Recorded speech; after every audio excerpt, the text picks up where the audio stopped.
மாநிலம் என்றால் அது பெண்களுக்கு பாதுகாப்பான மாநிலமாக இருக்க வேண்டும். ஒரு தமிழ்நாடு அப்படிப்பட்ட ஒரு நல்ல மாநிலமாக தான் இருந்தது. இன்னைக்கு என்ன சீர்குலைஞ்சு போயிருக்குது? ஏன் டபுள் மடங்கு இரு மடங்காக அதிகரித்திருக்கிறது? வட இந்தியாவை தான் சொல்லுவாங்க, பீகார்ல அப்படி நடக்குது, ராஜஸ்தான்ல அப்படி நடக்கிறது, மேற்கு வங்காளத்தில் அப்படி நடக்குதுன்னு. இன்னைக்கு பெண்களுக்கு பாதுகாப்பு இல்லாத மாநிலமாக 4வது இடத்துல இருக்குது தமிழ்நாடு. வெக்கக்கேடு.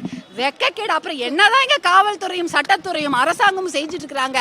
பாதி % பெண்கள் தானே இருக்கிறோம். எங்களுக்கு பாதுகாப்பு கொடுக்கல, ஆனா அரெஸ்ட் பண்ணதுக்கு இவ்வளவு பேர் வந்திருக்கிறீங்களே. எங்களுக்கு பாதுகாப்பு கொடுக்க எத்தனை பேர் வந்திருப்பீங்க? தனியா நடக்கும்போது அந்த பெண்ணுக்கு பாதுகாப்பு கொடுக்க ஒருத்தர் வந்திருந்தா கூட இந்த பாலியல் வன்கொடுமைகள் நடந்திருக்காது இல்லையா? ஆனா இதையெல்லாம் பார்த்துட்டு சும்மா இருக்கிறீங்க. எப்படி இருக்கிறீங்க? மனசாட்சி இல்லையா? எனக்கெல்லாம் கொதிக்குது. இன்னும் எத்தனை குழந்தைங்களை காவு வாங்குவீங்க? எத்தனை குழந்தைங்க சாவணும் உங்களுக்கு? எத்தனை பெண்கள் பலியாகணும் உங்களுக்கு?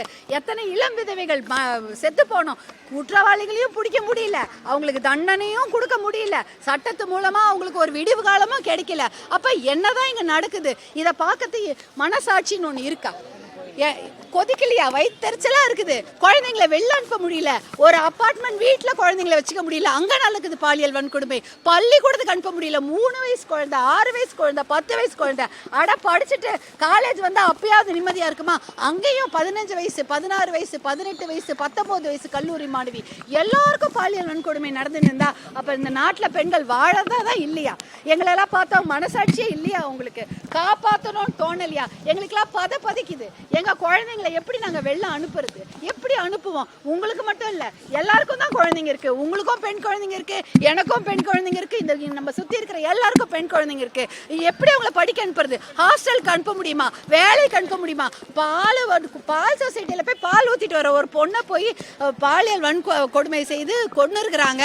அதை கண்டுபிடிக்க முடியலையா? அதுவும் திம்மாவரம் பெரிய 10 லட்சம் பேர் இருக்கிற ஊராது. அதுல புதுசா யார் வந்தாலும் கண்டுபிடிச்சிருக்கலாம். புதுசா யாரா வந்தா கூட அந்த ஊர்ல தெரிஞ்சிருக்கும். இல்ல ஏற்கனவே இருந்த ஆளா இருந்தாலும் எப்படியாவது தெரிஞ்சிருக்கும். ஒரு வாரமாச்சு குற்றவாளிகளை கண்டுபிடிக்கிறதுக்கு யாருக்கும் மனசே இல்லையா? ஏன் இந்த மாதிரி பண்றாங்க?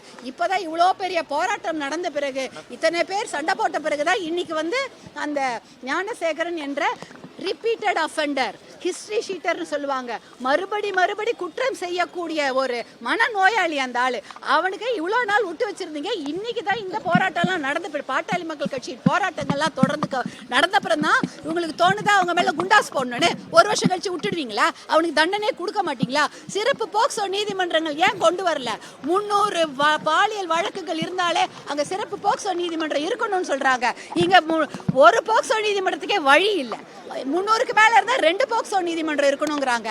அதுக்கு ஒரு போக்சோக்கே இங்க வழி இல்லை. போக்சோ நீதிமன்றத்துக்கு வழி இல்லை. மகளிர் நீதிமன்றங்கள்லாம் இருக்குது, மகளிர் காவல் நிலையங்கள்லாம் இருக்குது. எல்லாத்தையும் கொண்டு போய் ஒரு டிஜிபி கீழே கொண்டு வந்தீங்க. இருந்தாலும் காவல்துறையால் இந்த பாலியல் வன்கொடுமையை கட்டுப்படுத்த முடியலையே, அதை அடக்க முடியலையே. அப்ப என்னதான் பண்ணிட்டு இருக்கிறீங்க? வெறும் பந்தோபஸ்து தான் உங்க வேலையா? பந்தோபஸ்துக்கு தான் போவீங்களா? பாதுகாப்பு கொடுக்க மாட்டீங்களா? அரசு சட்டம் ரொம்ப கடுமையாக இருக்க வேண்டும். ஏன்னா இதுக்கெல்லாம் காரணம் மதுவும் போதையும் தான். தெருக்கு தெரு மதுக்கடை, பள்ளிக்கூடம், சின்ன குழந்தைங்களுக்கு கூட கஞ்சா அப்படின்னு எல்லாம் ஈஸியா கிடைக்குது. இதெல்லாம் கட்டுப்படுத்தினாலே இந்த பாலியல் வன்கொடுமைகள், இந்த கொடுமை நிற்கும். ஆனா அதெல்லாம் கட்டுப்படுத்துறதுக்கு யாருக்குமே மனசே வராது. ஏன்னா இதுல எல்லாரும் ஒன்னா இருக்கிறாங்க.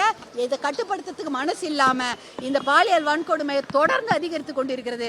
தமிழ்நாடு வாழ தகுந்த மாநிலமாக எண்ணிக்கை போய்கொண்டே இருக்கிறது. இதுக்கெல்லாம் ஒரு முடிவு கட்டணும். எல்லாரும் மனசு வைக்கணும், ஒன்னா சேரணும். கண்டிப்பாக பெண்களுக்காக எல்லாரும் ஒன்னா குரல் கொடுக்கணும். இன்னைக்கு நீங்க எல்லாரும் ஒன்னா வந்திருக்கீங்க.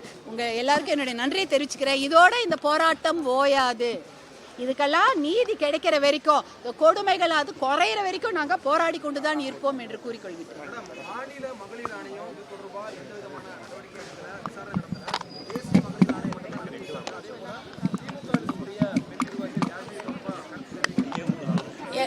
எல்லாருமே கண்டனம் தெரிவிக்கிறாங்க. கண்டனம் என்பது தெரிவிக்கிறாங்க. இருந்தாலும் நடவடிக்கை என்பது இருக்க வேண்டும். ஒரு பேசிட்டு விட்டுடக்கூடாது. ஆக்ஷன் இருக்கணும். ஆக்ஷன் இருந்தாதான் அதுக்கான ஒரு விளைவை நம்ம பார்க்க முடியும். அந்த ஆக்ஷனை வரவழைக்கிறதுக்கு தான் இன்னைக்கு இவ்வளவு பெரிய போராட்டம் நடக்குது. 2 மடங்கு பாலியல் வன்கொடுமை தமிழ்நாட்டில் 2 வருஷமா அதிகரிச்சிருக்கு. என்ன டேட்டாவை பேஸ் பண்ணி சொல்றீங்க? அந்த தகவல் ஆணையம்ல நம்பரோட கொடுத்துருக்குறாங்க. படிக்கிறதுனா படிக்கிறேன், ஆனா அது ஒரு 2 பக்கம் போகுது. நம்பரோட இருக்கு. நீங்க பாத்தீங்கன்னா 5000க்கு மேல இருக்குது. இதெல்லாம் பதிவு பண்ணப்பட்ட கேஸ். பதிவு பண்ணாம இன்னும் எவ்வளவு இருக்கும் பாருங்க. பாதகம் செய்பவரை கண்டால் நாம் பயம் கொள்ளலாகாது பாப்பா. மோதி மிதித்து விடு பாப்பா, அவர் முகத்தில் உமிழ்ந்து விடு பாப்பா. அண்மை செய்திகளை உடனுக்குடன் தெரிந்து கொள்ள இணைந்திருங்கள் எம் நாடு தொலைக்காட்சியுடன்.